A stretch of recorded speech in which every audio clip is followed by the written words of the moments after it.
Sir পুকুরে মাছ থাকে বা পুকুরে মাছ আছে, এখানে বলেন তো দেখি পুকুরে বা পুকুর কোন কারকে কোন বিভক্তি?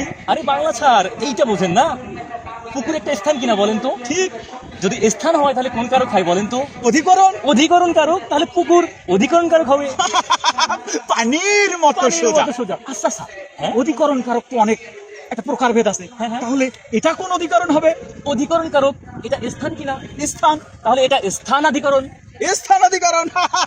এটাই বাস্তব। এটা কিন্তু 3 প্রকার। কি কি?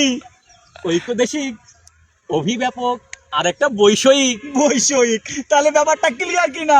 তাহলে বলেন তো এটা কি হবে, ঐকদেশিক নাকি অভিব্যাপক? বুঝলেন না স্যার?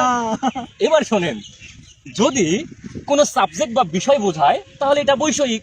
এটা কি সাবজেক্ট বাংলা ইংরেজি? No no no. তাহলে বৈষয়িক হলো না। আচ্ছা, এবার আপনি বলেন, এই যে পুকুরে যে মাছ থাকে, পুকুরে কি সব জায়গায় মাছ থাকে নাকি এখানে থাকে ওখানে থাকে ওখানে থাকে? পুকুরে অনেক জায়গায় মাছ থাকে।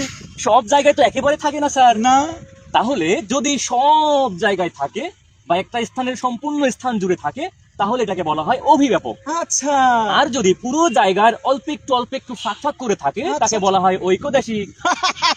তাহলে একদম ক্লিয়ার। স্যার এবার বলেন, পুকুরে মাছ আছে, এখানে ঐকদেশিক না অভিব্যাপক? ঐকদেশিক।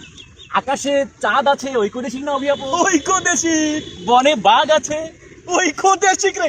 আরে ফাদার রে ফাদার, বুঝা গেছে, একদম পানির মতো ক্লিয়ার। তাহলে ধন্যবাদ দেন। ধন্যবাদ স্যার, এটাই বাস্তব। ওকে।